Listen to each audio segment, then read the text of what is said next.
संग से शुभ देह मानव का मिला, तो भी अरे भव चक्र का फेरा न एक कभी टला। सुख प्राप्ति है तो प्रयत्न करते, सुख जाता दूर है, तो क्यों भयंकर भाव मरण प्रवाह में चकचूर है। बहु पुण्य पुंज प्रसंग से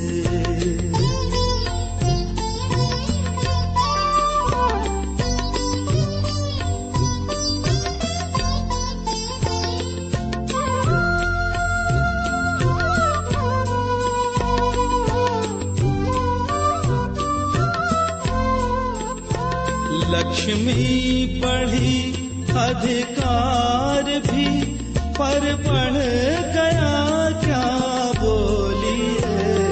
परिवार और कुटुंब है क्या, वृद्धि कुछ नहीं मानिए। संसार का बढ़ना रे नरदेह की यह हार है। नहीं एक क्षण तुझको अरे इसका विवेक विचार है। बहु पुण्य पुंज प्रसंग से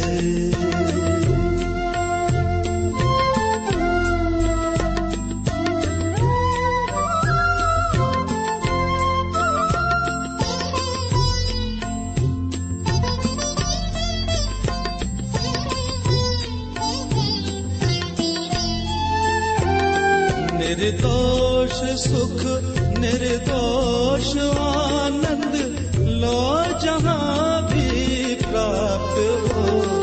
यह देव अंतः तत्व जिससे बंधनों से मुक्त हो। पर वस्तु में मूर्छित न हो, इसकी रहे मुझको दया। वह सुख सदा ही त्याज रे, पश्चात जिसके दुख भरा। बहु पुण्य पुंज प्रसंग से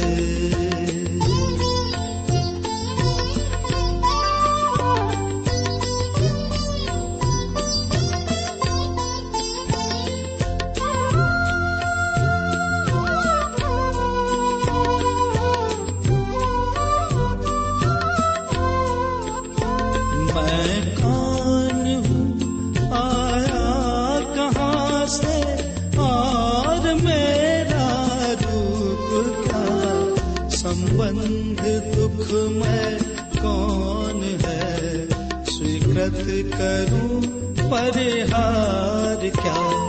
इसका विचार विवेक पूर्वक शांत होकर कीजिए, तो सर्व आत्मिक ज्ञान के सिद्धांत का रस पीजिए।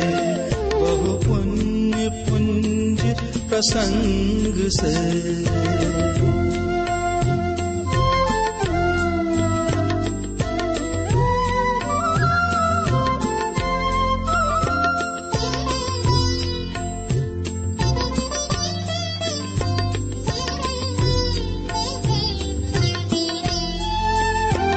इसका वचन उस तत्व की उपलब्धि में शुभ भूत है। निर्दोष नर का वचन रे, वह स्वानुभूति प्रसूत है। तारो अहो तारो निजात्मा शीघ्र अनुभव कीजिए। सर्वात्म में समदृष्टि धोयल वच हृदय लिख लीजिए। बहु पुण्य पुंज प्रसंग से शुभ देह मानव का मिला तो भी अरे भव चक्र का फेरा न एक कभी टला। बहु पुण्य पुंज प्रसंग से, बहु पुण्य पुंज प्रसंग से, बहु पुण्य पुंज प्रसंग से।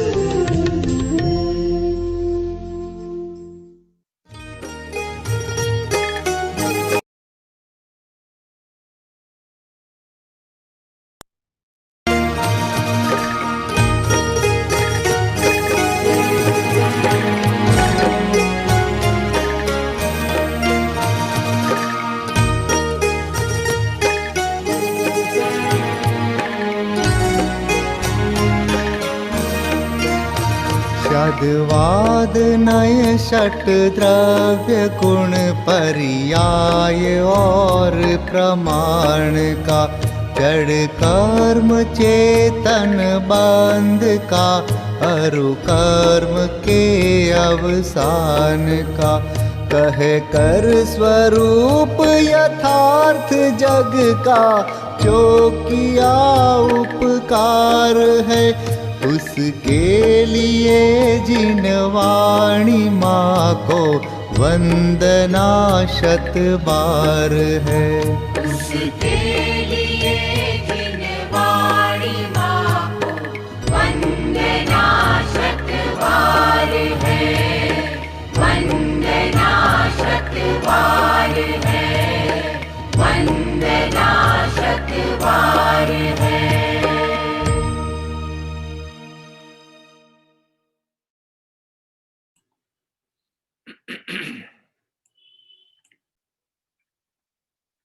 सभी साधर्मी बंधुओं को जय जिनेन्द्र।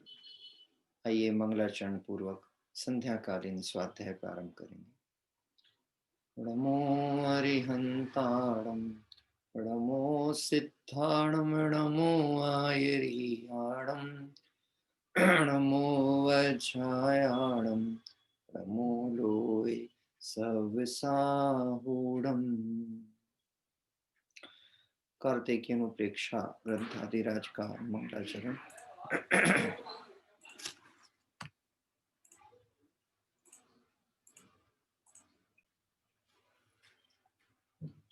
तेहु वण तिलयम देवम वंदिता, तेहु वणिंद परिपूज्यम, वोच्छमणुपेहावो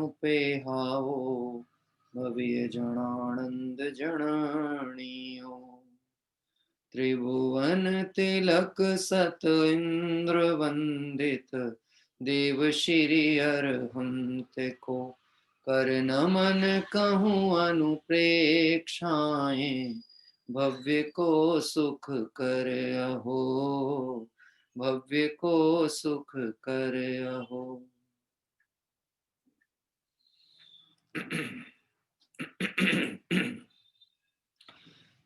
कार्तिकीय अनुप्रेक्षा ग्रंथ में संसार भावना की चर्चा अपनी विगत दिवसों से चलती है। चारों गति संबंधी दुख स्वरूप का वर्णन करने के उपरांत अब यह संसार नाम क्यों है और यह संसार में परिभ्रमण किस रूप से होता है, इसकी चर्चा आगामी गाथा के द्वारा यहाँ प्रारंभ की जाती है। 66वीं ये जो गाथा है जिसका विषय आज से प्रारंभ होगा, इसमें संसार परिभ्रमण का स्वरूप बताया गया है। अभी तो हमने बहुत मोटे स्थूल रूप में चार गतियों का परिभ्रमण और दुख की चर्चा की है, लेकिन यह संसार जिसको कहा है संसार महादुख सागर के प्रभु दुखमय सुख आभासों में, तो महादुख सागर क्यों कहा? महासागर मतलब क्या?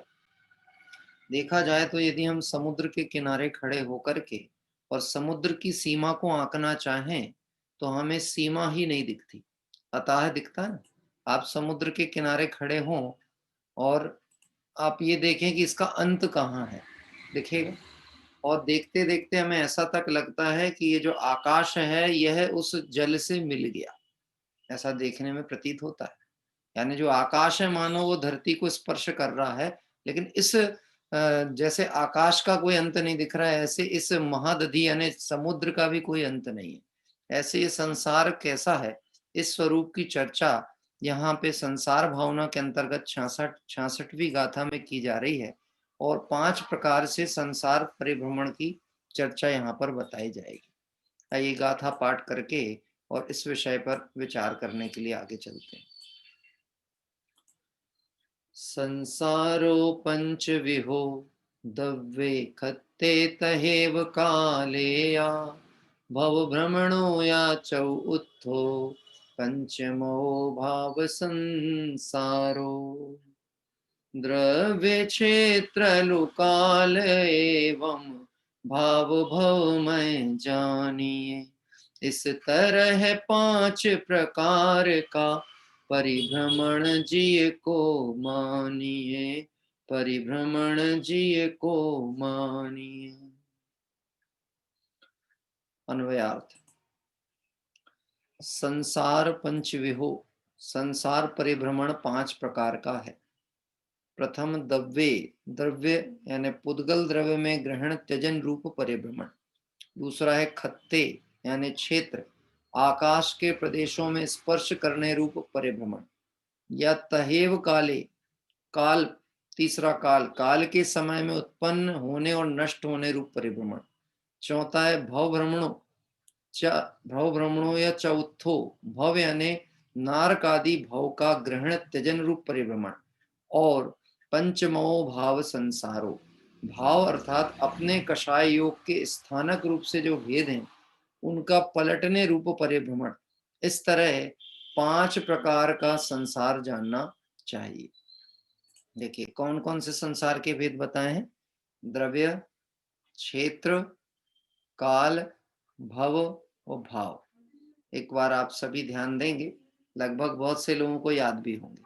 फिर भी एक बार, द्रव्य, क्षेत्र, काल, भव और भाव। फिर से द्रव्य, क्षेत्र, काल, भव और भाव। ये 5 प्रकार से संसार परिभ्रमण जीव का चलता है। और कब से चल रहा है? अनादिकाल से। ये बात बोल तो आसानी से देते हैं, अनादिकाल से अनंत काल बीत गए, लेकिन कभी उस अनंत काल की कल्पना भी की है? यद्यपि हम उसे ज्ञान में नहीं ले सकते, लेकिन फिर भी कभी कल्पना की है? जैसे स्कूल में घंटा लगा होता था पहले के समय में, आपने देखा होगा, एक घंटा होता था, उसमें रोज हथौड़ा या लकड़ी मारी जाती थी और उसमें से ध्वनि निकलती थी। अब वह घंटा मान लो 100 वर्षों से लगा हुआ है। ये उदाहरण के तौर पे कह रहा हूं, मैं जिस स्कूल में पढ़ता था वह अंग्रेजों के शासन काल का स्कूल था। सिवनी में मिशन स्कूल था, क्रिश्चियन माइनॉरिटी का।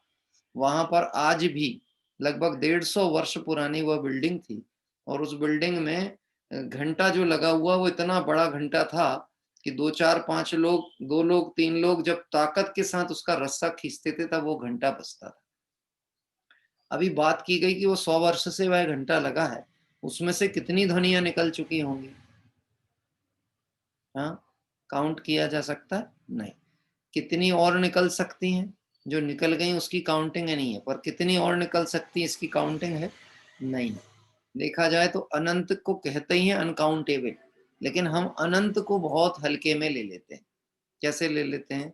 हाँ, अनंत काल से संसार परिभ्रमण चल रहा है। एक तो संसार के दुखों का पहले वर्णन किया, और वह भी कैसा? अनंत दुख। और कब से? अनंत काल से। तो वह अनंत की स्वरूप की व्याख्या कराते हुए, परिचय कराते हुए, एक जीव को भय उत्पन्न हो संसार से, इसलिए द्रव्य, क्षेत्र, काल, भव और भाव परावर्तन के स्वरूप की यहाँ चर्चा की। यद्यपि ये विषय है कर्णानियोग की मुख्यता का, थोड़ा बुद्धि को सूक्ष्म करके समझने का है। मैं स्वयं कर्णानियोग का अध्येता विशेष नहीं हूँ, प्रारंभिक चरण की क्रम से ही आगे बढ़ रहा हूँ, लेकिन जो भी समझ में आता है उस आधार पर हम आगम के कथनों के हिसाब से विचार करेंगे। विशेष तो जो इस विषय के विशेषज्ञ हैं, आप उनसे चर्चा वार्ता कर पाएंगे। और मैं तो सबसे अच्छा आपको बात कहता हूँ, प्रश्न पूछने से अच्छा है पहले हम उस विषय का गहन अध्ययन अभ्यास स्वयं की बुद्धि से करें। अभी हम वर्तमान परिवेश में यदि बात कहें तो एक अच्छे विद्वान के रूप में कर्णानियोग में हम जिन्हें जानते हैं, पंडित किशन चंद जी साहब अलवर, ये एक गहन अध्येता विद्वान के रूप में कर्णानियोग के थे। यानी अभी भी हैं पर बहुत असक्त स्थिति में हैं, तो अब वो लगभग जन सामान्य के संपर्क में तो नहीं है, लेकिन बहुत अच्छा उनका अध्ययन अभ्यास था। और उन्होंने जब कर्णानियों के विषयों पर अनेक चीजें लिखी, और उसमें एक पंच परावर्तन संसार परिभ्रमण करके पुस्तक भी उन्होंने लिखी, जो कि अनेक ग्रंथों का रस निचोड़ करके और संक्षिप्त में हम जैसे अल्प बुद्धि रुचि वाले जीवों को समझाने के लिए परिभ्रमण का चर्चा की। उन्होंने बताया कि पहले 16 वर्ष तक तो मुझे भी कुछ अभ्यास नहीं था। 15-16 वर्ष तक तो थोड़ा सा सिर्फ एक बात किसी के मुख से उन्होंने सुनी थी।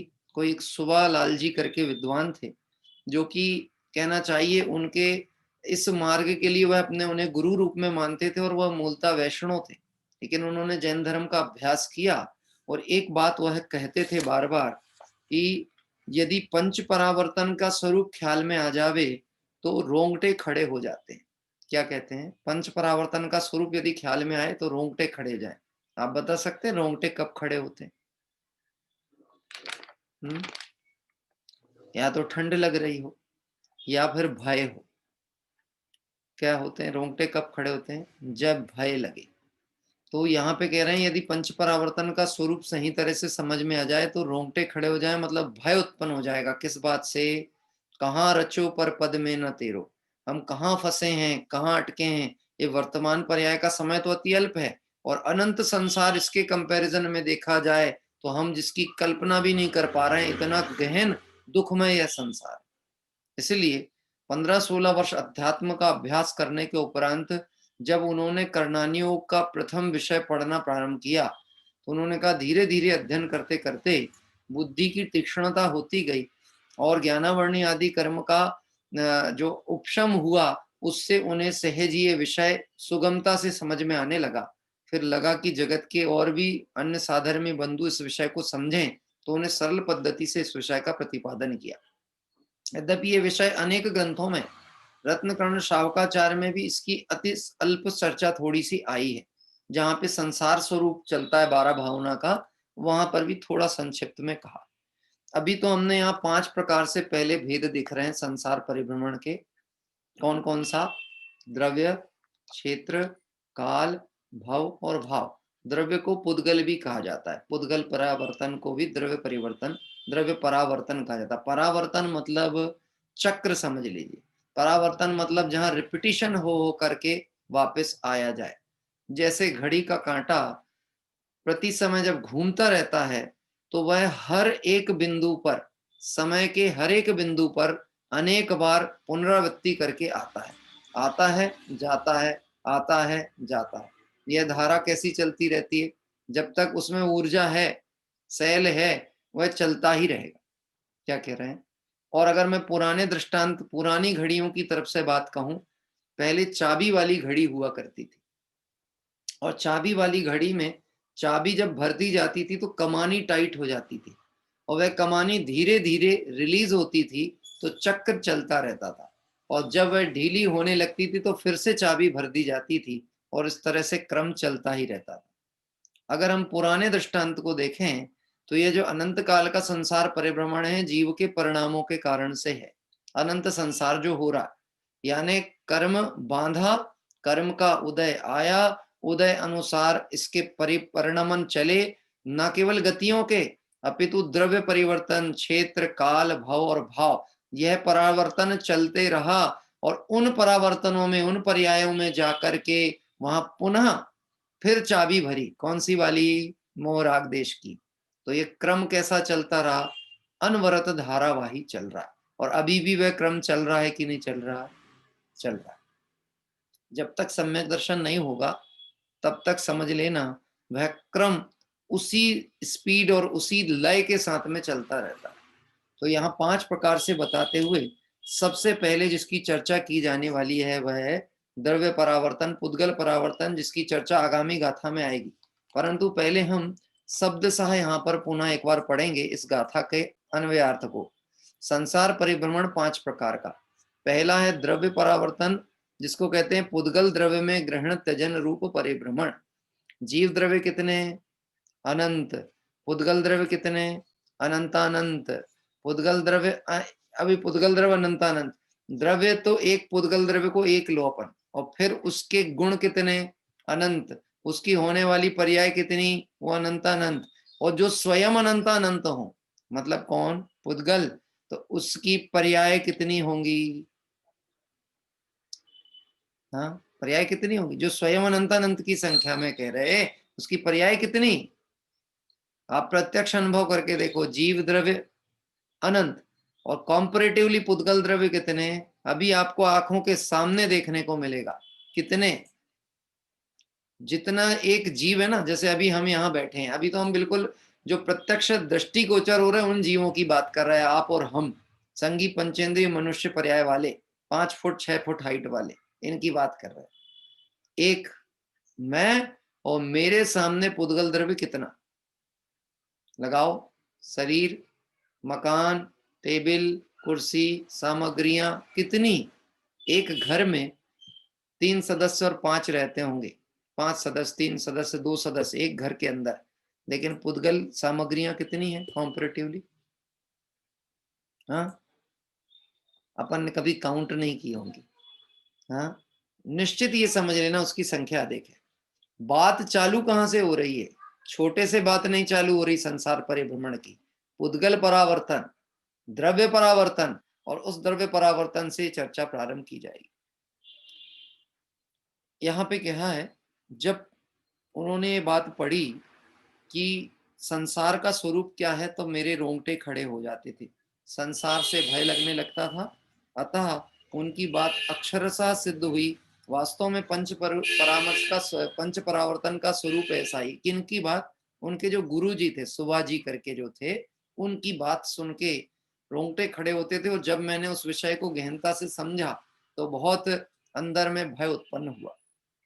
जब पढ़ा कि पंच परावर्तन में सबसे छोटा परावर्तन तो कौन सा होता है, पुद्गल परावर्तन, सबसे छोटा, क्या कह रहे हैं, सबसे छोटा कौन सा, पुद्गल, जिसकी चर्चा भी आने वाली है, द्रव्य परावर्तन सबसे छोटा, उससे अनंत गुणा होता है क्षेत्र परावर्तन, अनंत गुणा बड़ा है क्षेत्र परावर्तन, क्षेत्र परावर्तन से अनंत गुणा बड़ा होता है काल परावर्तन, काल परावर्तन से अनंत गुणा बड़ा होता है भव परावर्तन, और भाव परावर्तन से अनंत गुणा बड़ा होता है भाव परावर्तन। अब ये जो एक भाव परावर्तन है, मानो उसमें अभी जो द्रव्य, क्षेत्र, काल और भाव बताए हैं, ये अनंत समा जाए तब भी एक वो पूरा ना हो, कौन सा, भाव परावर्तन, और वह भाव परावर्तन सबसे बड़ा, और संसार परिभ्रमण द्रव्य, क्षेत्र, काल, भाव, भाव रूप चलता है, कैसा चल रहा है, पांचों रूप, तो संसार कितना हो गया परिभ्रमण, सुनना फिर से, कितना हो गया, अनंत, कितना हो गया, अनंत। अभी एक एक का व्याख्या चालू होगी, अभी तो मैं बिल्कुल जैसा है शब्द सा पढ़ रहा हूं, एक एक की स्पष्ट व्याख्या यहां पर दी जाएगी। ऐसे भाव परावर्तन में अनंत तो भाव परावर्तन पूरे हो जाते हैं, भाव परावर्तन में अनंत गुणे क्षेत्र परावर्तन, यानी क्रम क्रम से उल्टा बता रहे हैं, फिर क्षेत्र परावर्तन में अनंत गुणे काल परावर्तन, और काल परावर्तन में अनंत गुणे पुद्गल यानी द्रव्य परावर्तन पूरे हो जाते हैं। एक परावर्तन से दूसरा परावर्तन अनंत गुणा बड़ा है। अब भाव परावर्तन का काल सबसे अधिक है और पुद्गल परावर्तन का काल सबसे कम है, मतलब जिसकी चर्चा अब हम प्रारंभ करेंगे 67 गाथा में, उसका काल सबसे कम है, किसकी अपेक्षा से, भाव परावर्तन की अपेक्षा से, लेकिन फिर भी वह भी अनंत है, कौन, पुद्गल, है ना, उसको असंख्यात की श्रेणी में रखा गया है, देखेंगे। फिर भी सबसे कम होने पर इतना विशाल है कि जिसके अनंतवें भाग में भी अनंत सागर हो जाते हैं, किसके, द्रव्य परावर्तन के अनंतवें भाग में अनंतवें भाग में अनंत सागर हो जाते हैं, यानी एक छोटे से हिस्से में क्या हो गए, अनंत सागर। और अनंत सागर किसको कहते हैं, सागर मतलब क्या, प्रमोद जी, सागर मतलब जानते हो, हिंद महासागर, प्रशांत महासागर, कौन सा महासागर, सागर मतलब क्या, यहाँ पे कालावधि के अपेक्षा से सागर की बात चल रही है, उस सागर की आप कल्पना भी करेंगे तो रोंगटे खड़े होंगे, उस सागर की। और वो क्या कह रहे हैं कि द्रव्य परावर्तन के अनंतवें भाग में अनंत सागर हो जाते हैं। अनंतवें भाग का एक छोटा हिस्सा लिया, उसमें अनंत सागर। एक सागर में 10 कोड़ा कोड़ी पल्योपम, अधा पल्योपम होते हैं, और एक पल्योपम के असंख्यातवें भाग में असंख्यात कोटि पूर्व हो जाते हैं। एक कोटि पूर्व में 1 करोड़ पूर्व होते हैं, और एक पूर्व में 70,56,000 करोड़ वर्ष होते हैं। कितने होते हैं? 70,56,000 करोड़ वर्ष। ये किसमें बता रहे हैं? एक सागर के और छोटी यूनिट जब की गई, उस तरफ पे आगे बढ़ रही। फिर भी मैं आपको बताने की अपेक्षा से, जैसा टोडरमल जी साहब ने मोक्षमार्ग प्रकाशक में एक सागर की स्थिति बताई है, उसको बहुत स्थूल कथन से कहूंगा, क्योंकि अपनी सामर्थ्य स्थूल ही कह पाने की है। 2000 योजन का एक गड्ढा खोदा जाए। क्या किया जाए? 2000 योजन। इसको अगर आज हम अपने किलोमीटर की भाषा में कहें तो लगभग 6000 किलोमीटर एक एवरेज समझ के चलिएगा। मैं बता रहा हूं, सब अनुमानित भाषाएं बात की जा रही, ठीक है। 6000 किलोमीटर लंबा, 6000 किलोमीटर गहरा, 6000 किलोमीटर व्यास वाला, मतलब राउंड, लंबाई एंड डेप्थ, इस सब को खोदा, इतना बड़ा गड्ढा खोदा जाए। पहली बात तो प्रश्न यहीं से चालू होगा, ऐसा पॉसिबल है क्या? इतनी बड़ी जगह कहीं होगी क्या? यहाँ से ऐसे प्रश्न उत्पन्न होने सहज ही है। तो वो कहते हैं ये विकल्पों को अभी छोड़ दो, अभी आपको एक सागर समझना है। क्या समझना है? एक सागर। अभी उतना गहरा गड्ढा खोदा, और फिर उस गहरे गड्ढे को, जो विधेय आदि क्षेत्र होते हैं, भोग भूमि है, उस भोग भूमि में जो मेमने का बच्चा, यानी भेड़ का जो बच्चा होता है मेमना, और वह भी नया जन्मा हुआ बच्चा, उस जन्मे हुए बच्चे का जो बाल होता है वो सबसे ज्यादा महीन होता है। भरत क्षेत्र के जो हमारे यहाँ पर हैं, इनके नहीं, कर्म भूमि नहीं, भोग भूमि का, वहां के भेड़ के बच्चे का जो सबसे पतला बाल है, और वो भी कौन से? नवजात बच्चे का। उस बाल को लेकर के, उस बाल के इतने छोटे टुकड़े करो कि उसका दूसरा टुकड़ा ना हो सके, ठीक है। फिर वह टुकड़ों से, उन बारीक टुकड़ों से उस 6000 किलोमीटर का जो अपन ने एक अनुमानित गड्ढा बनाया ना, उस गड्ढे को भरो।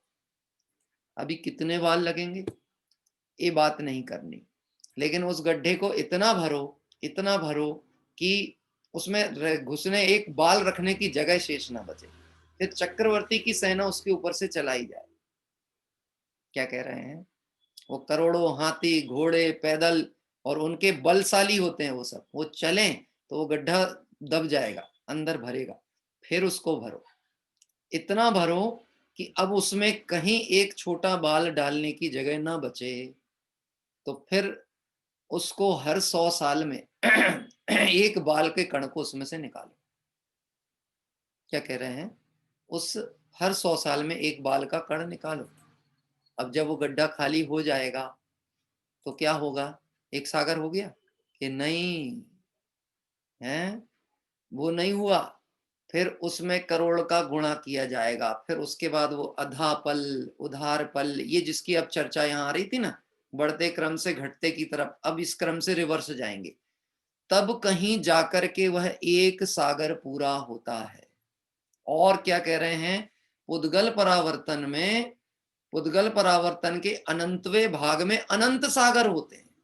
अरे नरक गति की आयु उत्कृष्ट बोले तो 33 सागर, देव पर्याय की उत्कृष्ट आयु 33 सागर, पर द्रव्य परावर्तन के अनंतवें भाग में अनंत सागर, अनंतवें भाग में। अभी ये बात सुन करके कैसा लगता होगा? यदि अवसर चूका तो भव भव पछताएगा। मतलब क्या? अभी तो द्रव्य परावर्तन की चर्चा चालू हुई है। ऐसा अनंत दुख संसार सागर इस जीवने, यानी मेरे जीवने, अनंत काल से अनंत बार भोगा है। क्या कह रहे हैं? अनंत काल से अनंत बार भोगा है। अब पुनः अगर उस अवस्थाओं में ना जाना हो तो इससे अच्छा सुअवसर दूसरा नहीं है। ये बात क्यों बताई जा रही है? भय उत्पन्न करके भी सावधान किया जाता है। छोटे बच्चे यहाँ वहां भागते हैं, और वो भागेंगे, उन्हें ज्ञान नहीं है तो कहीं गिरेंगे, लगेगी, हो सकता है माता पिता से बिछड़ जाएं, तो माता पिता ये भी डराते हैं वहां मत जाना, वहां काली बिल्ली बैठी है, ऐसा भी कहते हैं ना। इधर से दूर नहीं जाना, यहां से हटना नहीं, इसी कमरे में रहना, वहां बाबा है पकड़ लेगा। मैं आपसे पूछता हूं, वहां बच्चे को भयाक्रांत करना है कि उसका हित करना है? उसे डराना नहीं है, उसका हित करना है। ऐसे संसार परिभ्रमण की चर्चा करके संसारी जीवों को डराना नहीं है, परंतु उसे सावधान करना है। कहाँ लगे हो, कहाँ फंसे हो, अभी अवसर है, समझ के सावधान हो जाओ तो अनंत संसार परिभ्रमण से बचने का अवसर है। देखिएगा, ऐसे एक पूर्व मतलब है सागर का बहुत छोटा सा हिस्सा, उस एक पूर्व में 70,56,000 करोड़ वर्ष होते हैं। इस पर पे भी प्रत्येक जीव ने अनंत तो भाव परावर्तन पूरे किए। अभी तो द्रव्य परावर्तन की यूनिट बताई जा रही है, और वह द्रव्य परावर्तन भाव परावर्तन के अंदर काउंट किए जाए तो अनंत समा जाते हैं। क्या कह रहे हैं? सबसे बड़ा कौन सा है? भाव। सबसे छोटा कौन सा है? द्रव्य। चर्चा भी कौन सी चल रही है? द्रव्य परावर्तन की। किसकी चालू हुई प्रारंभिक चर्चा? द्रव्य परावर्तन। विचार सोचने पे कुछ मजबूर होता है दिमाग अपना। पहली बात, कोई ऐसा पूछे, ऐसा होगा कि ये कोई बात है? ये सिर्फ कहने को बात कह दी गई है। सबसे पहले बात समझना, सर्वज्ञ की वाणी है, और उनकी वाणी है जिन्हें जगत से कुछ लेना देना नहीं। निर्दोष नर का वचन रह वह स्वानुभूत प्रसूत है। यह निर्दोष वीतरागियों की वाणी है, उन्हें जगत से ना राग था ना द्वेष था। जैसा वस्तु स्वरूप ज्ञान में झलका वह झलका, और वह दिव्य धनी में आया, और आज वह जिनवाणी के रूप में हमारे पास है। भव्य जीव इसका सम्यक श्रद्धान करके आत्म कल्याण के पथ पे पुरुषार्थ करके बढ़ जाते हैं, और जिन्हें सर्वज्ञ की बात पे भरोसा नहीं है उन्हें यह कल्पना ही लगने वाली है। हाँ, और कल्पना लगेगी तो संसार महादुख सागर में गोते खाते खाते ना पता कौन सा जीव कहाँ चला गया। देखो, संसार में जब भी संबंध होते हैं ना, अनंत काल के बाद एक बार होता है, और जब संबंध छूटता है तो अनंत काल के लिए ही छूटता है। आज हमारे जो परिवार परिजनों का संबंध हमसे छूट गया, कब तक के लिए छूट गया? अनंत काल के लिए छूट गया। अनंत काल के बाद हुआ था, और फिर भी अनंत बार हुआ। इससे पता लगता है संसार कितना लंबा है, जिसकी आप कल्पना भी नहीं कर सकते। यद्यपि मैं स्वयं जानता हूं, मैं इस विषय पे बहुत गहन ढंग से आपको बात नहीं कह पाऊंगा, परंतु मैं भावात्मक पक्ष की तरफ से विचार करने को जरूर प्रेरित करूंगा। हाँ, यदि हमें इस विषय का अच्छा अध्ययन करना है तो कर्णानी योग के ग्रंथों का अभ्यास करना चाहिए। कर्णानी योग के ग्रंथों का अभ्यास करने से बुद्धि सूक्ष्म होती है, और सूक्ष्म होने के साथ साथ उपयोग सावधान भी होता है।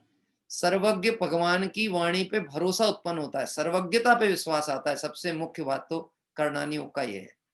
क्या कह रहे हैं? सर्वज्ञता पे भरोसा आएगा, और सर्वज्ञता पे भरोसा हो गया तो सर्वज्ञ ने मुझे भी भगवान आत्मा देखा है, वो द्रव्यानियों की बात हृदय में बैठ जाएगी। बात ख्याल में आती है? देखिए, इस तरह इस जीव को अभी संसार के दुखों से भय नहीं लगा, इसलिए यदि उन दुखों से छुटकारा पाने का प्रयत्न नहीं करता, अतः संसार से भय लगे, ताकि जन्म मरण के चक्कर से निकलकर अविनाशी, अबाधित, स्वाधीन, परिपूर्ण, साधी अनंत काल तक रहने वाला अतीन्द्रिय सुख प्राप्त कर सिद्धों के थोक में सम्मिलित हो जाए। सिद्धों के थोक मतलब सिद्धों के समूह में सम्मिलित हो, इसके लिए प्रेरणा देते हुए यहाँ पे ये बात कही गई। देखिए, हमारा एक प्रयास जरूर रहेगा अपने स्वयं के जीवन के लिए भी, और जिन साधर्मी और भव्य जीवों का भाग्य उनके लिए, कि हम शोध संस्थान में सभी विद्वानों का समावेश कर रहे हैं, और सभी विद्वानों के विभाग अलग अलग, दर्शन विभाग अलग, कर्णानी योग विभाग अलग, चरणानी योग विभाग अलग, इंग्लिश भाषा विभाग अलग, संस्कृत भाषा विभाग अलग। उस भाषा और उस विषय के विशेषज्ञ उसमें, अभी हमें किसका कितना उपयोग कर सकते हैं हम, और किस विषय में हमारी रुचि है, उस विषय से अध्यात्म की गहराई में कहाँ तक पहुंच सकते हैं।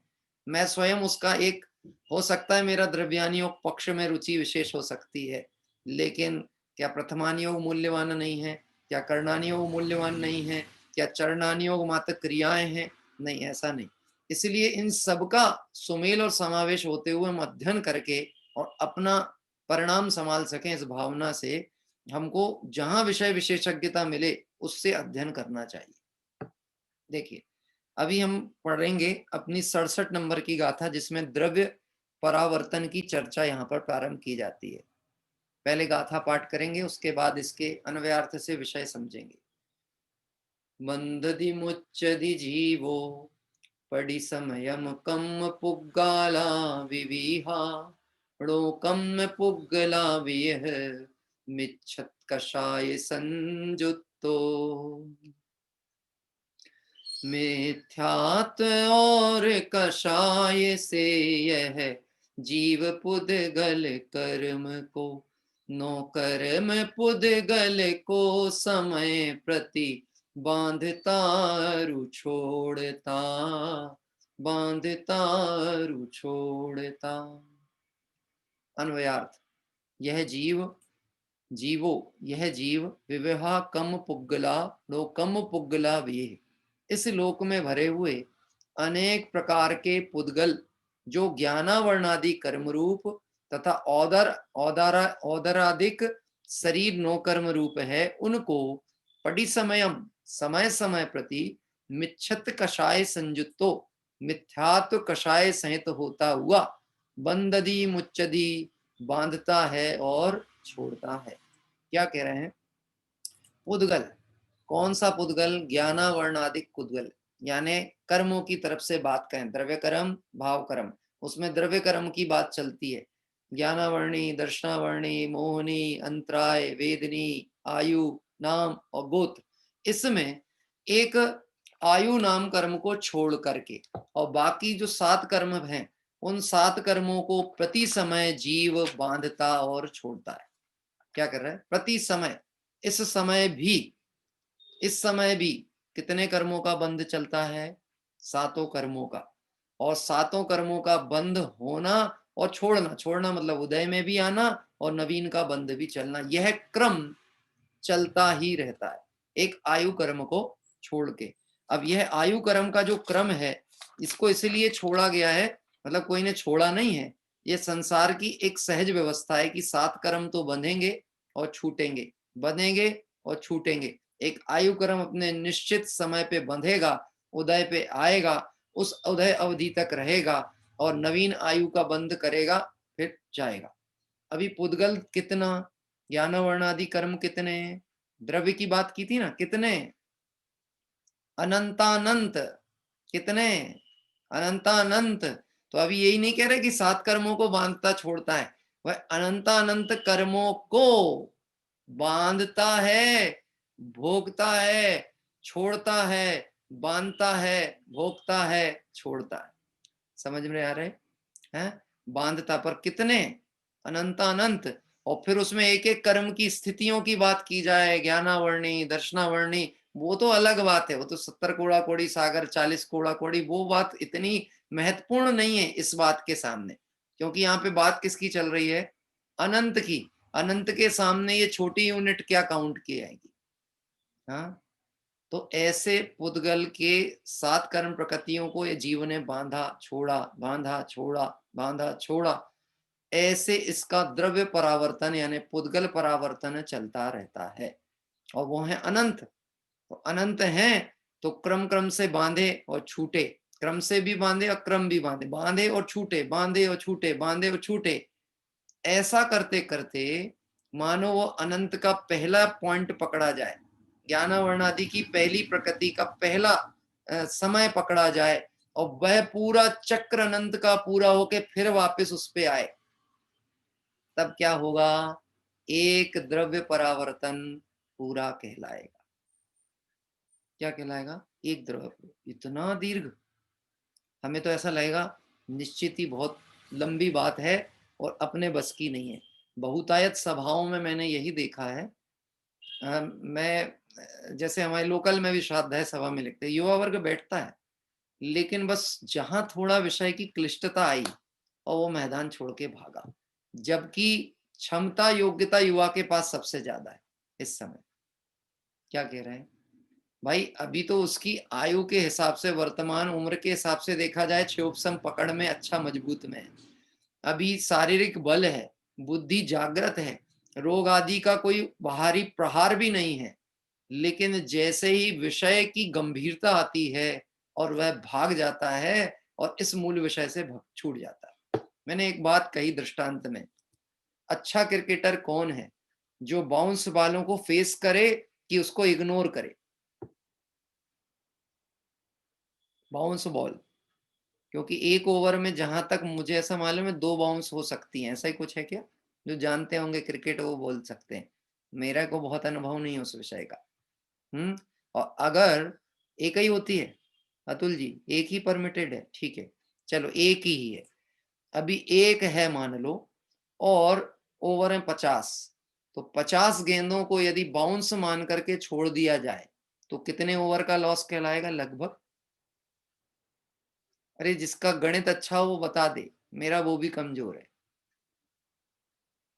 एक ओवर में 6 गेंदे कितने हो गए? हाँ प्रमोद जी, कम से कम 8 ओवर तो जाएंगे, बोले 8 ओवर 2 गेंद तो जाने वाली है। हाँ हाँ, यानी 42 ओवर ही खेलने मिलेंगे। अर्चित जी ने उस तरफ से उत्तर दिया, 42 ओवर। 8 ओवर का लॉस लॉस कहलाएगा कि नहीं यदि उस गेंद को छोड़ दिया जाए तो? हाँ, प्लेयर को क्या करना चाहिए कि बोले साहब वो तो गेंद बहुत ऊपर से जाती है, हम तो बनेगा ही नहीं खेलते, कि भैया तुझे अपना बैट भी उठाना पड़ेगा और तुझे ऊपर उछाला भी मारना पड़ेगा यदि उस शॉट को खेलना है तो। और अगर तूने हर बार उस बाउंस गेंद को भय के मारे छोड़ दिया तो तू अच्छे रन नहीं बना सकता, और सामने वाले को तेरी मनोवृत्ति पता लग गई बॉलर को कि ये बाउंस से डरता है, तो तुझे उसी भय में परास्त कर देगा। ऐसा ही है ना? ऐसे ही विषय की गहनता से जो भाग जाते हैं वह कभी विषय की गंभीरता को नहीं समझ सकते। हम अनंत को सामान्य लेकर के छोड़ देते हैं, इसलिए हमें अनंत का स्वरूप ही समझ नहीं आता। अब एक बात समझना, अनंत का स्वरूप समझ में आ गया तो अनंत दुख संसार का भय भी लगेगा और इस पर्याय की कीमत भी आएगी और अनंत सुख की चाह भी जागृत हो जाएगी। क्योंकि एक बार पुरुषार्थ हुआ, संसार दुख का अभाव हुआ, तो फिर सुख भी कितना, हाँ, अनंत। कब तक? अनंत काल तक। और वो अनंत काल का सुख के आगे ये द्रव्य क्षेत्र काल भव और भाव, ये अनंतमय में चले जाएंगे। कहाँ चले जाएंगे? अनंतमय में चले जाएंगे। तो फिर हमको कौन सा अनंत पकड़ना है, सुख वाला कि दुख वाला? है कोई इच्छा रह गई हो वर्ल्ड टूर करने की तो कर लो। है जीवन तो तभी सार्थक होगा एक बार भैया बची जीवन जिंदगी में थोड़ा पैसा ईसा तो कमा लिया है, परिवार भी व्यवस्थित हो गया, अब एक बार परिवार के साथ में विश्व भ्रमण हो जाए तो अपने जीवन सफल हो जाएगा कि नहीं होगा? जिसके पास सोच नहीं होती ना, वो सुख की खोज में, आनंद की खोज में ऐसे ही घूमते रहते। विदेशियों को देखा होगा आपने, 2 व्हीलर लेके, 4 व्हीलर लेके, अरे कई कई तो साइकिल ही में निकल जाते हैं काय पे, विश्व भ्रमण करने। एक बार समझो तो परावर्तन किसको कहते हैं? कहाँ जाओगे, कितना घूमोगे? भव वन में जी भर घूम चुका, कण कण को जी भर भर देखा। कण कण को, एक पुद्गल की ऐसा परमाणु नहीं बचा है जिसको इसने स्पर्श नहीं किया। देखिए रत्नकर्ण शावकाचार्य की सरल भाषा में मैं एक लाइन पढ़ूंगा जो यहां पर दी है। इस लोक रूपी क्षेत्र में अनंतानंत काल परिभ्रमण करते हुए बीत गया, ऐसा कोई पुद्गल शेष नहीं रहा जो शरीर रूप से धारण नहीं किया हो, क्योंकि पुद्गल का भी अविभागी प्रतिच्छेद जो परमाणु है बहुत सूक्ष्म है। अभी जहां हम बैठे हैं यहाँ वायु का एक जीव कितने हैं? हाँ, अनंत। अभी इन वायु का एक जीवों के भी तो अवगाहना है कि नहीं? शरीर है कि नहीं? सूक्ष्म है सही, है कि नहीं? तो उस शरीर में कोई एक जीव है कि नहीं है? उन पर्यायों में मैं जा चुका कितनी बार? अनंत बार। आप समझना, इस सिद्धांत को समझने से कैसा जैन दर्शन का मर्म खुलता चला जाएगा। मुनिराजों को रात्रि में बोलने का भाव क्यों नहीं, चलने फिरने का भाव क्यों नहीं, हाथ पैर हिलाने का भाव क्यों नहीं? बता सकते हो क्यों? क्योंकि मुनिराज को ये सब जीव दिख रहे हैं, दुखी जीव संसार परिभ्रमण करते हुए। मेरे कथन से, मेरे बोलने से, मेरे चलने से, मेरी किसी क्रिया से इन जीवों की हिंसा होती है, विराधना होती है। यह जीव इन पर्यायों में दुख भोग रहा है, मेरे निमित्त से इन्हें दुख क्यों वृद्धि हो, और ये और संसार परिभ्रमण में क्यों भटकें, ऐसी करुणा अंदर में जागृत होती है। तो मुनिराज चौमासे में एक स्थान पर ही रह जाते हैं। क्या कह रहे, ध्यान आदि में भी बैठे हैं तो कई ध्यान की उग्रता में बाहर उठने का विकल्प भी ना है। लोगों को बड़ा ऐसा भ्रम लगता है कि मुनि धर्म की निंदा हो रही। मुनि धर्म, अरे मुनि धर्म का व्याख्यान चल रहा है, मुनि धर्म की महिमा चल रही है, मोक्ष मार्ग की महत्ता बताई जा रही है। मुनि होते कैसे हैं? क्या बात संसार की चल रही है, पर मैं मुनि स्वरूप की बात इसलिए कह रहा हूं, चलते फिरते सिद्ध क्यों कहा उनको, कि उनको ये संसार के सभी जीव जो दुख में पड़े हुए हैं उनको देख के करुणा आ जाती है, और वह उन्हें बोलते हैं, संबोधते हैं। कभी प्रेम से भी ऐसा कथन कहते हैं, हे भाई। क्या कहते हैं? हे भाई, यह संसार स्वरूप को जानकर सावधान हो। देखिए क्या कह रहे हैं, ऐसा कोई शरीर धारण नहीं रहा पुद्गल का जो इस जीव ने ग्रहण ना किया हो। 343 राजू प्रमाण क्षेत्र में ऐसा कोई प्रदेश बाकी नहीं रहा। ये जो राजू है ना, राजू मतलब आपका पूरा जो विश्व है, 3 लोक, ये कितना है, इसका प्रमाण कितना है?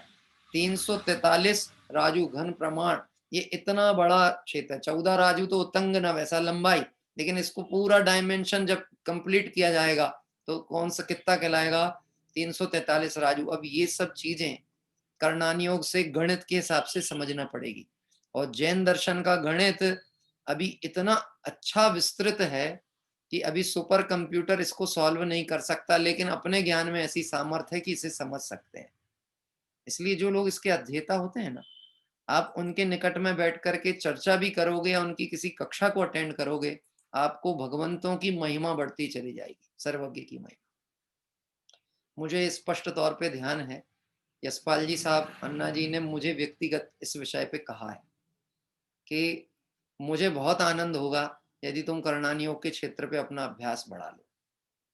यद्यपि देखिए ये उनका क्षेत्र विशेष की पकड़ है, और इस दृष्टिकोण से ही नहीं, आप उनकी गुणस्थान विवेचिका पढ़ेंगे, अन्य ग्रंथों का अध्ययन करेंगे, जिसकी जिस विषय की विशेषता होती है उस विषय की विशेषता के आधार पर वह अध्यात्म और सत्य मार्ग की ही पुष्टि करने वाले हैं। इसलिए यहाँ कहा गया कि ऐसा एक भी प्रदेश बाकी नहीं रहा जहां अनंत बार इस जीव ने जन्म मरण नहीं किया। मैं आपसे एक बात कहता हूं, मैं छिंदवाड़ा में हूं अभी वर्तमान में, कोई मुंबई में है, कोई हैदराबाद में है, कोई भोपाल में है, कोई भिलाई में है, अलग अलग नगरों में। ये भिलाई में प्रमोद जी, इसके पहले आप थे? आपका मकान कहाँ था इसके पहले, पता है? इस भाव के पहले नहीं खबर? हाँ, आपको ये बात पता लग जाएगी तो आपको लगेगा ये तो पूरा विश्व का स्वामीपना मेरा हूं। क्यों? अरे जो धूल के कण बाहर पड़े हुए हैं ना, जो आंखों से दिखते हैं, नेत्र गोचर, कण कण में यह जीव अनंत बार पैदा हुआ। आज हम एक मनुष्य पर्याय में आ गए तो ये मकान मेरा, इतनी स्क्वायर फीट जगह मेरी। पता है जिस जगह पे हम बैठे हैं उसके एक एक छोटे से छोटे कण परमाणु के ऊपर भी मैंने अनंत बार जन्म मरण किया है। क्या कह रहे हैं? और जन्म लेके छोड़ा है, वो संयोग मेरा है कि नहीं है? संसार भावना चल रही ना, तो संसार भावना, संसार की असारता को बताने के लिए इतनी विस्तृत चर्चा होती है। देखिए, ऐसा कोई प्रदेश बाकी नहीं जहां अनंत बार इस जीव ने जन्म मरण नहीं किया। उत्सर्पणी और अवसर्पणी काल के 20 कोड़ा कोड़ी सागर में ऐसा कोई काल का एक समय भी बाकी नहीं रहा जहां इस जीव ने जन्म मरण नहीं किया हो। एक समय 20 कोड़ा कोड़ी सागर का, और कितनी बार? एक बार नहीं, अनंत बार। फिर आता है नरक, तिर्यंच, मनुष्य, देव। इन 4 गतियों में जगन्य आयु से लेकर उत्कृष्ट आयु तक समयोत्तर ऐसी कोई पर्याय बाकी नहीं रही जिसे अनंत बार नहीं पाया हो। मतलब आप समझना यहाँ पे क्या कहना चाह रहे हैं, जो तिर्यंच आदि गति है, मनुष्य गति है, देव गति है, इन गतियों की भी निम्न आयु से लेकर उत्कृष्ट आयु के बीच का जो भी समय अंतराल है, उसके हर एक समय में यह जीव अनंत बार जन्मा और मरा। यानी एक एक पर्याय के एक एक समय को अनंत बार छुआ है इसने। यद्यपि ये विषय सुन करके तो ऐसा लगता है कि है तो कठिन। क्या कह रहे हैं? अभी मैं आपसे एक बात कहता हूं, जो चीज कठिन लगती है उसका रास्ता क्या है? या तो छोड़ के भाग जाओ, या फिर एक बार कठिनाई को पार कर लो। सरल तरीका क्या है? संसार परिभ्रमण का स्वरूप जानकर अब विषयों में ना ही रुलेंगे, इसलिए जो करने योग्य कार्य है इस पर्याय में वो कर लो, तो फिर ये चक्र बंद हो जाएगा। मैंने बताया ना, भय क्यों बताया जा रहा है, इसका स्वरूप इसलिए बताया जा रहा है कि भयाक्रांत होके भी सावधान हो जाए तो काम हो जाएगा। अभी की घटना है, मैं आधा पौन घंटे पहले डेंटिस्ट के यहाँ था, डॉक्टर के यहाँ था, हमारे प्रकल्प जी हैं उन्हीं के यहाँ था। अपने बेटे को लेके गया, उसके दांत, दूध के दांत गिर नहीं रहे हैं और बाद वाले दांत उग गए हैं। अब वो समस्या ये है कि उससे भोजन करते ना बने, दर्द, तकलीफ, वेदना, बहुत कष्ट। अभी वो उन्होंने पहले एक बार ले गया था 1 महीने पहले, तो एक दांत निकाल दिया, अब बाकी निकालते ना बने क्योंकि दर्द नहीं सहा जाए। तो क्या करें कि दर्द तो सहना पड़ेगा। क्यों सहना पड़ेगा? यदि इस दर्द को नहीं निकाला, इस दर्द के डर से बैठे रह गए तो तकलीफ बढ़ती चली जाने वाली है, तो कष्ट तो सहना पड़ेगा। मैंने उसको कहा कि देखो यह छोटा कष्ट है, और अगर इसको अभी नहीं झेल पाए तो इसके बाद बड़ी तकलीफ आएगी, क्योंकि बाद में तो वो पक्के दांत जो रहेंगे उनके साथ ट्रीटमेंट होगा तो और कष्ट होगा कि नहीं होगा? मैं दृष्टांत दे रहा हूं। अभी आपसे प्रश्न पूछता हूं, इस मनुष्य गति में कष्ट है कि नहीं है? दुख है कि नहीं है? है, लेकिन वैसा दुख है जिस अनंत दुख की चर्चा यहाँ पे की जा रही है। द्रव्य, क्षेत्र, काल, भव और भाव, एक इंद्रिय पर्याय में चला जाए तो अनंत काल के लिए चला गया, और एक बार नहीं अनंत बार चला गया, और एक एक प्रदेश में, एक एक काल में अनंत अनंत बार जन्म मरण करे, तो वह कष्ट बड़ा है कि ये कष्ट बड़ा है? जिसे परिस्थिति का रोना रोना आता है, जो परिस्थितियों के नाम पे प्रमादी होके बैठे, उन्हें पता नहीं अनंत संसार सामने खड़ा हुआ है। क्या कह रहे हैं? अनंत संसार सामने है। एक बार यह संयोग छूटा, पर्याय छूटी, इसके बाद परिणाम अनुसार वह अनंत संसार परिभ्रमण पुनः चालू। डर लगता है कि नहीं लगता? लगता है तो डर के रहना कि सावधान हो जाना? सावधान होना।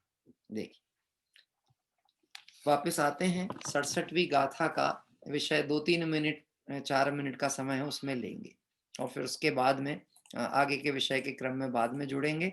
फिर हमारे भक्ति पाठ आदि के द्वारा अपन चर्चा करेंगे। यह जीव विवेह कम पुग्गल णो कम पुग्गल वेहि, इस लोक में भरे हुए अनेक पुद्गल के जो ज्ञानावर्ण आदि कर्म रूप तथा औदारिक आदिक शरीर नो कर्म रूप, उनको समय समय प्रति मिथ्यात्व कषाय सहित होता हुआ बांधता और छोड़ता है। यहाँ पर कहना चाहिए ज्ञानावर्ण आदि कर्म यानी भाव कर्म की भी एक एक समय की बात कर ली, और पुद्गल संबंधी जो औदारिक कर्म होते हैं, शरीर आदि की रचना जिससे होती है, उन सब 9 कर्म वर्गणाओं को भी इस जीव ने प्रति समय ग्रहण और त्याग किया है। आपको ये बात पता होगी, इस समय भी हमारे आहार वर्गणा का ग्रहण त्याग चल रहा है। किस समय? इस समय भी प्रति समय चलता है। अभी आपके शरीर में हम कुछ दिनों बाद दिखेंगे तो आपको ऐसा लगेगा आप तो दुबले दिख रहे हो। कई बार ऐसा होता ना कि आप तो दुबले दिख रहे, पहले रंग फेयर था अब रंग बदल गया। ये हमको बहुत दीर्घकालीन बाद का परिवर्तन दिख रहा है, लेकिन इस समय भी परिणमन चल रहा है शरीर में, वो दुर्लभता और रंग परिवर्तन, यानी जो भी नौकर्म जनित व्यवस्थाएं हैं वो प्रति समय बदल रही हैं। वृद्ध अवस्था प्रति समय आ रही। देखो एक सरल दृष्टांत कहता हूं, नाखूनों को बढ़ते हुए देखा आपने कभी? देखा? कितने दिन बाद दिखते हैं? 15 दिन 20 दिन के बाद बड़े होते दिखते हैं। जिस समय आपने नाखून को किसी साधन से कट किया, उसके अगले ही समय से वो वृद्धिगत है कि नहीं? है कि नहीं? है। हमें वो दिख नहीं रहा परिणमन, पर हो रहा है कि नहीं? क्योंकि यदि नहीं होता तो जब दिखा था एक लंबे समय के बाद, तो वहां तक कैसे पहुंच गया? वो क्या सम्मूर्छन जैसे एकदम से हो गए? नहीं, वह परिणमन हो रहा है, चल रहा है। ऐसे ही यह संसार परिभ्रमण प्रति समय चल रहा है, अनेक गतियों में चल रहा है, अनेक भाव में चल रहा है, ज्ञान वर्णादि रूप भी चल रहा है और औदारिक रूप भी चल रहा है। यो भाव कर्म या भाव मरण सदियों से करता आया हूं, सदियों से भी कर रहा हूं और प्रति समय भी कर रहा हूं। कैसा हो रहा है? सदियों से और प्रति समय। यही बात यहां पर की जा रही है कि यह ज्ञानावर्णादि कर्म रूप औदारिक शरीर नौ कर्म रूप, उनको समय समय प्रति मिथ्यात्व कषाय सहित होता हुआ। क्यों होता है इसका बंध? कि मिथ्यात्व और कषाय के कारण से ही संसार परिभ्रमण चलता है। इस भवतरु का मूल एक जानहु मिथ्या भाव। कषाय तो अवान्तर भेद है, मूल तो पड़ा हुआ है मिथ्यात्व। कर्म बंध का कारण क्या है? संसार का कारण क्या है? मिथ्यात्व और कषाय। अनंत संसार का कारण क्या है? एक शब्द में उत्तर दो, अनंत संसार का कारण क्या है?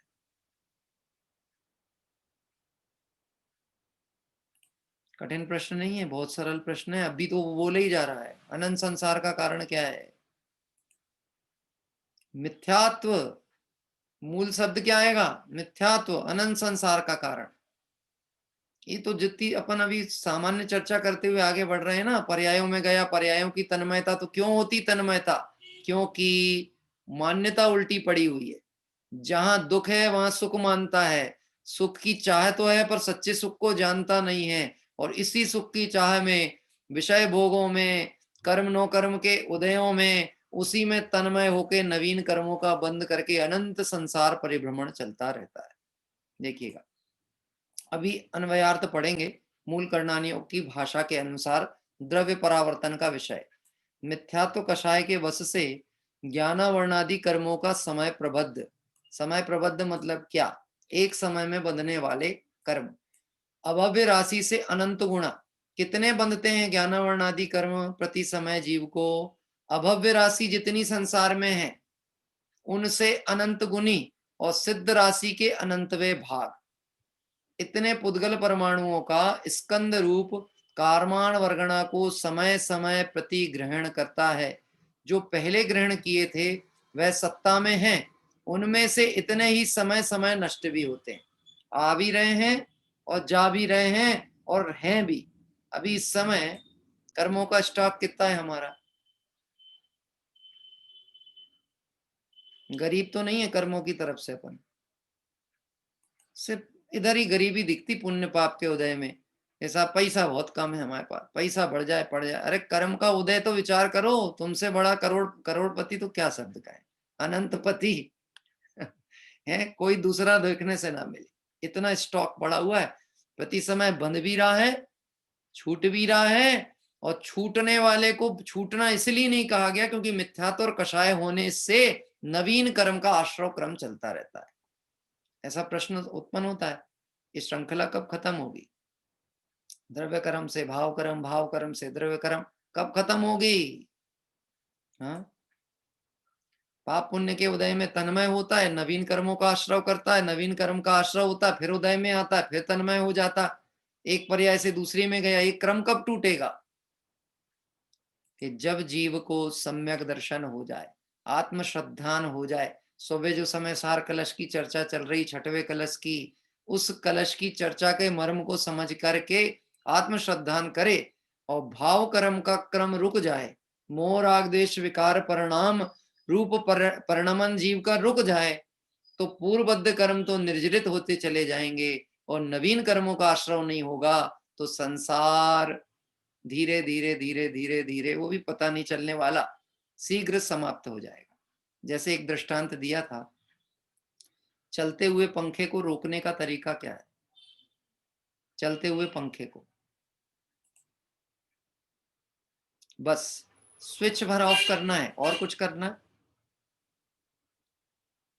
लेकिन आकुलता वाले व्यक्ति को ऐसा लगता है लकड़ी और डाल दो पंखे के अंदर, या उंगली डाल दो, कुछ नहीं मिल रहा तो है क्या होगा? हाथ लगाओगे तो हाथ कटने वाला है। आप कुछ मत करो, सिर्फ उस मिथ्यात्व के रूप में जो परिणमन अभी तक चल रहा था उसको विराम दे दो। कैसे? वस्तु स्वरूप के सम्यक श्रद्धान से, यानी सम्यक दर्शन से। और सम्यक दर्शन होते ही अनंत संसार परिभ्रमण का चक्र अपने आप रुकता हुआ और शीघ्र पूर्ण विराम को प्राप्त होकर के यह जीव सिद्ध समूह में सम्मिलित हो जाता है। देखिए, प्रक्रिया बहुत सरल सी सुनने में लगती है और अनुभव में आ जाए तो इससे भी सरल है।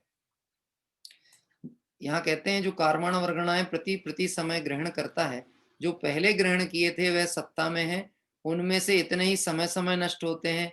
वैसे ही पहले तो ज्ञानावरण आदि कर्मों की बात आई, अब औदारिक आदि शरीरों का समय प्रबद्ध। अब देखिए यहाँ पे एक फुट नोट डला है। समय प्रबद्ध मतलब एक समय में जितने कर्म परमाणु और नौ कर्म परमाणु बंधे उन सबको समय प्रबद्ध कहते हैं। यानी प्रति समय जीव को जो कर्म परमाणु नौ कर्म परमाणुओं का बंध होता है उसे समय प्रबद्ध कहते हैं।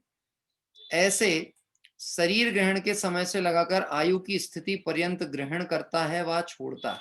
यानी ये जो जीव है, जब वर्तमान पर्याय की अभी अपन अपनी आयु देखें, इस समय जितने भी कर्म परमाणुओं को नौ कर्म परमाणुओं को ग्रहण कर रहा है उतने ही छोड़ता भी जा रहा है और ग्रहण भी हो रहा है। ग्रहण त्याग, ग्रहण त्याग, ग्रहण त्याग। अभी मैं आपसे प्रश्न पूछता हूँ, ग्रहण त्याग चल रहा है, स्टॉक खत्म हो रहा है कि नहीं हो रहा?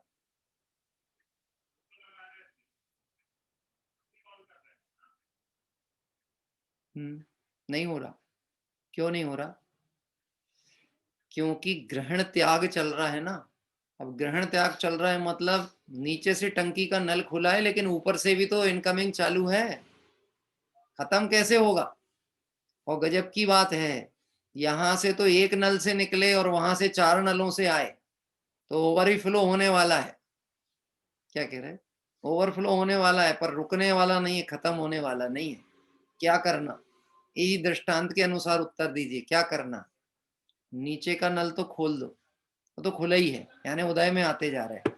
लेकिन ऊपर का जब तक बंद नहीं करोगे तब तक यह संसार का अभाव नहीं होगा। ऊपर का मतलब वो मिथ्यात्व वाला।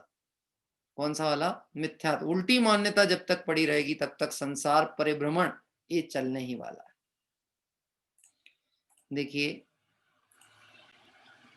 देखिए थोड़ा ये विषय को ना समझते हुए आगे बढ़ना पड़ेगा, इसलिए मैं इसकी अभी व्याख्या को यहीं विराम ले रहा हूँ, क्योंकि 9:33 हो चुके हैं मेरी घड़ी में। हम इस पे और खींचतान अभी नहीं करेंगे। हम इस विषय को कल पुनः यहीं से चालू करेंगे भावार्थ से, और कल इस विषय पे विचार करते हुए पहले द्रव्य परावर्तन के स्वरूप पर चर्चा को पूर्ण करेंगे। अभी इसको यहीं पर बीच में ही विराम दे करके रोक रहे हैं। थोड़ा सा विचार करना, कर विचार तो पाम। ये जितना चर्चा अभी की गई, ये चर्चा के पीछे मूल ध्येय क्या था? इसका मूल ध्येय यह है कि मुझे इस पर्याय में आत्म कल्याण करना ही है। बाकी काम छूट जाए तो चलेगा, चलेगा नहीं, कुछ भी नुकसान नहीं है, एक रत्ती का नुकसान नहीं है। लेकिन यदि सम्यक दर्शन नहीं हुआ, आत्म कल्याण के मार्ग में श्रद्धान की सम्यकता नहीं हुई, तो अनंत संसार सामने पड़ा हुआ है। और इस अनंत संसार परिभ्रमण में एक बार यह जीव चला गया, देखो त्रस पर्याय की स्थिति तो कही गई है, सा अधिक 2000 सागर की, और सागर का प्रमाण फिर भी हमने थोड़ा बहुत गणित के हिसाब से देखा ही लिया, लेकिन अनंत का तो कोई प्रमाण ही नहीं है। अनंत को कैसे काउंट करेंगे? तो अभी जो अवसर मिला है वो अनंत दुख से बचने के लिए मिला है। और एक बात समझना, लोगों को ऐसा प्रश्न भी होता है, जहां से काम होना था वहां समय इतना कम क्यों दिया गया? प्रश्न समझ में आया क्या कह रहे हैं? अनंत दुखों का अभाव होना है और मनुष्य पर्याय का समय इतना कम क्यों दिया? क्योंकि कर्ता बुद्धि बैठी ना, उसे लगता है सृष्टि का कर्ता कोई है। बहुत नाइंसाफी है भगवान, जहां मौका था वहां पे टाइम बहुत कम दिया, और जहां मौका नहीं है वहां पे अनंत काल के लिए पटक दिया। सुनना भैया, काम ही इतना छोटा है कि जिसके लिए अधिक समय की जरूरत ही नहीं। काम ही एक समय का है। क्या कह रहे, काम एक समय का है, तू समय खोता है इसलिए समय चला जाता है। समय पे सावधान रहे तो समय तो बहुत है। हाँ, समय तो बहुत है। आज मैं अभी लास्ट में वो हुकुमचंद जी साहब, अपने क्षमा करना, टोडरमल जी साहब का एक वो कार्यक्रम चल रहा है ना, उसमें थोड़ी देर के लिए मैं आखिरी में जुड़ा, जब मैं हॉस्पिटल से आ गया तब तो थोड़ी देर के लिए जुड़ा। उसमें वो एक पापड़ीवाल जी ने एक संदर्भ निकाल के दिया कि टोडरमल जी महान विद्वान क्यों, और संजीव गोधा जी ने भी उस विषय पे बहुत अच्छी बात की कि महान विद्वान की श्रेणी में क्यों। उनके ग्रंथ में जितने संदर्भ ग्रंथों की सूची छपी है मोक्षमार्ग प्रकाशक में, अभी वर्तमान का कोई साधारण विद्वान उन ग्रंथों को एक बार जीवन में पढ़ ही ले तो बहुत बड़ी बात है। जितनी संदर्भ सूची है, संदर्भ सूची यानी संदर्भ सूची इतनी दीर्घकालीन है, इतनी लंबी है। मैं तो विचार करके मेरे को मन में भाव आता है, क्या किया होगा अगर उनकी अनुमानित आयु 47 वर्ष की मानते हैं, 47 ईयर, और मैं 40 में रनिंग, मतलब 40 मेरी हो चुकी है पूर्ण। क्या किया होगा, खाते पीते होंगे कि नहीं, कोई व्यापार विकल्प होता होगा कि नहीं, कि सिर्फ मुनिराजों के लिए ये उदाहरण हमने सुना है, दिन रात आत्मा का चिंतन, ये करते क्या होंगे, ऐसा क्या रस आता होगा कि और कुछ सुहाता नहीं होगा। हमको तो एक ही घटना मालूम है कि नमक पता नहीं चला 6 महीने तक, लेकिन कैसा यानी इस हित के लिए लगन कैसी रही होगी, ये वास्तव में विचार करने जैसी बात है। और हमें उस विचार मात्र से उनकी महिमा, उनका यशोगान, कि वो बहुत अच्छे थे, उनने हमें बहुत ग्रंथ देके गए, हमारे जैसा भाग्यशाली कोई नहीं है, हमारे पास मोक्षमार्ग प्रकाशक है, हमारे पास कुंद कुंद आचार्य देव हैं, एक कहने से कुछ नहीं होने वाला है। क्या कह रहे हैं, ये ढपली लेके नाचने से कुछ नहीं होने वाला है। काम तो होगा आत्महित की दृष्टिकोण से, इस मार्ग पे लग जाने से। और कैसे, अय कथमपि मृत्वा तत्व कौतूहली सर, अमृतचंद स्वामी, मर पच करके भी आत्म कल्याण करना। क्या कह रहे हैं, मर पच के। मैं ये बात इसलिए आज कह रहा हूँ, संसार परिभ्रमण की चर्चा में जब से पढ़ रहा हूँ आपके साथ बैठने के पहले, और पहले भी थोड़ी बहुत अभ्यास के अनुसार जैसी चलती है, उस अनुसार ये विचार करके निश्चित ही अंदर में एक परिणाम आता है। हमें अब संकुचित होना चाहिए, समेटना चाहिए अपने विकल्प जंजालों को, और जितना भी समय है उसे आत्मार्थ की भावना से अपने लिए लगा लेना चाहिए। देखिए, इस तरह से आप सभी विचार करना, विचार करने के लिए इतनी बात कही है। हाँ, और विचारवान प्राणियों से कहा गया, जिनकी कषाय मंद है वही शांति से सुन सकता है, और जिसकी कषाय मंद है वह निष्कषाय स्वभाव को भी प्राप्त कर सकता है। क्योंकि मंदता हुई है तो अभाव भी हो सकता है कि नहीं हो सकता। और अभाव तो क्या है, ये कथन है, आत्मा तो कषाय स्वरूप है ही नहीं। क्या, इसलिए सावधान हो जाएं इस भावना के साथ। आइए हम सभी चलते हैं। हमारा एक छोटी सी भक्ति पाठ के लिए मैं आमंत्रित करना चाहता हूँ। कल बहुत से लोगों ने हाथ उठाया था, आज पुनः उठा लें। जिनको कल हम नहीं बुला पाए थे, आज उनके द्वारा लाभ ले लेंगे। इसके बाद में हमारा एक मोक्ष है जो कि कलकत्ता से है। बाला के बहुत अच्छा रुचि वाले हैं परिवार, और वो अभी भक्ति पाठ यहाँ पर करेंगे, जिनवाणी स्तुति का पाठ। बैठा है वो बच्चा, शुरू से ही बैठा है, इसीलिए नहीं बैठा कि मुझे भजन गाना है, बल्कि इनकी योग्यता पात्रता है। 8 वर्ष से ऊपर वाले को सम्यक दर्शन हो सकता है, हम इनको छोटा ना समझें। हाँ, देखिए, हाँ हाथ उठाइए साहब फिर से।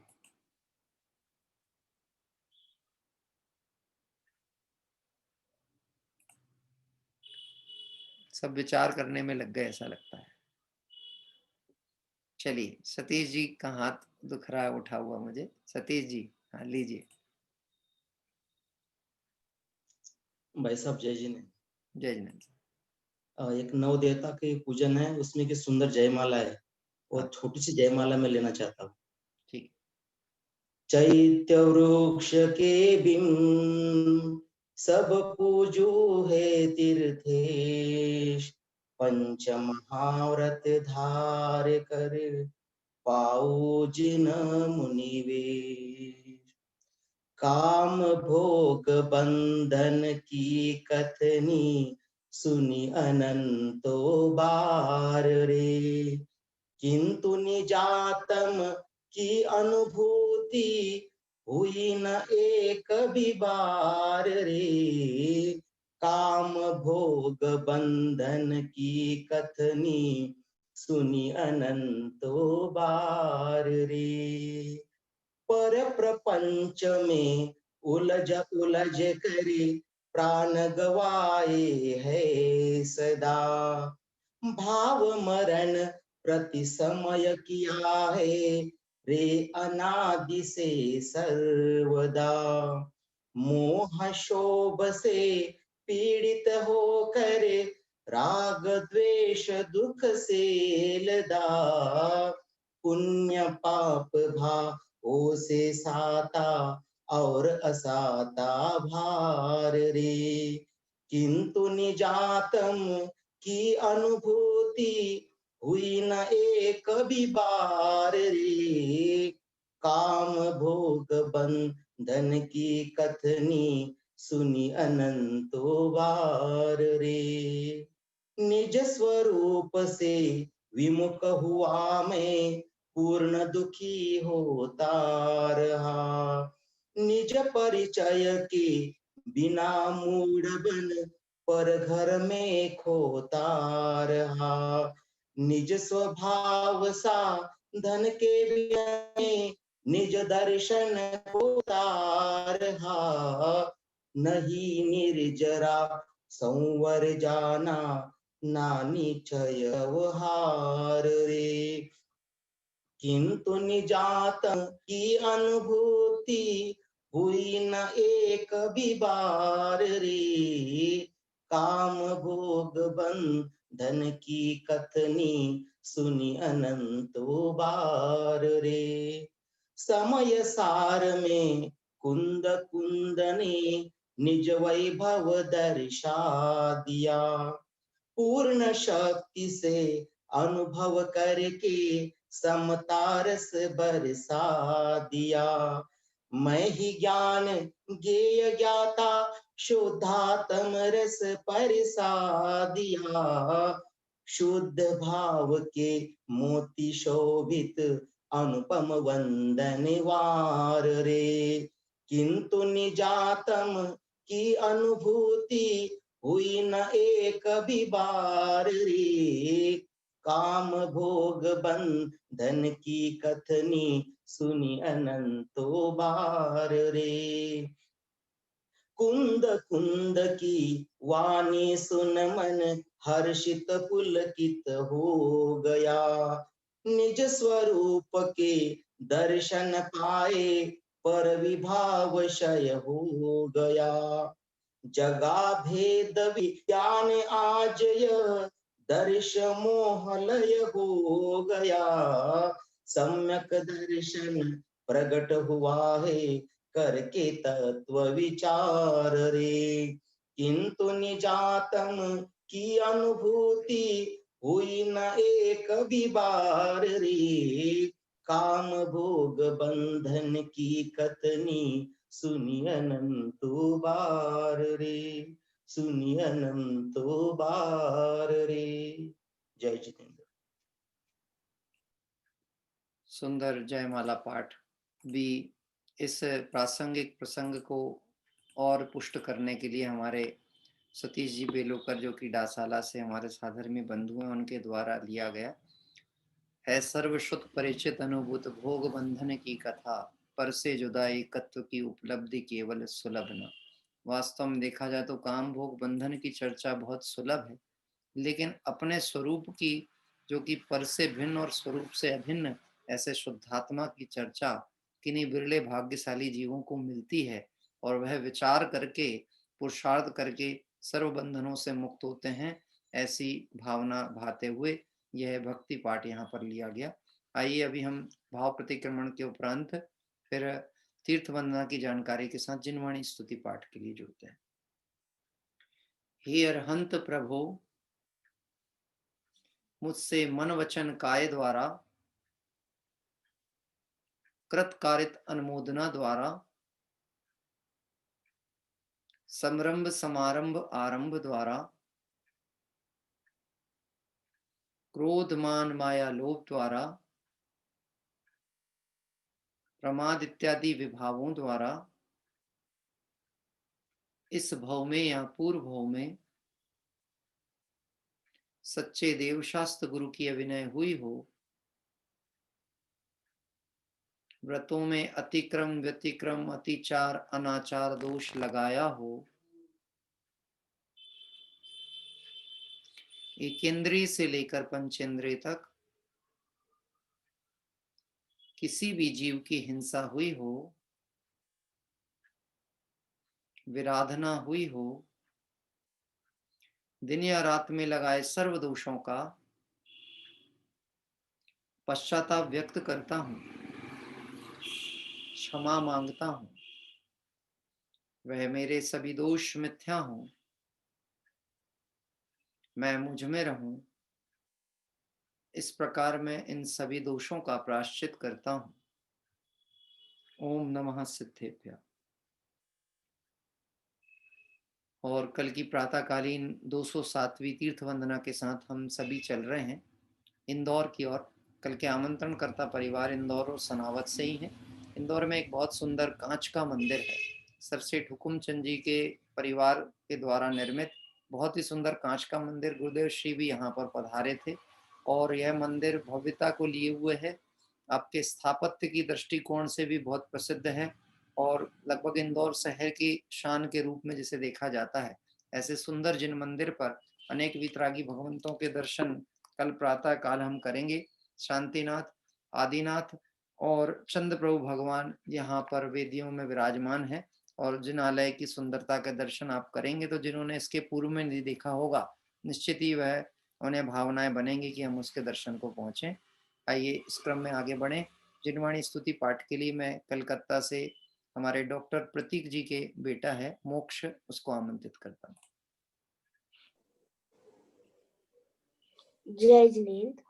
जय जिनेन्द्र बेटा। मिथ्यातम नाश वे को, ज्ञान के प्रकाश वे को, अपरिभास वे को, बानो सी बखानी है। छहो द्रव्य जान वे को, बंधु विधि भान वे को, सपर पेछान वे को, परम प्रमाणी है। अनुभव बताए वे को, जीव के जताए वे को, कहूँ न सताए वे को, भव्य और आनी है। जहाँ तहाँ तार वे को, पार के उतार वे को, सुख विस्तार वे को, यही जिन वाणी है।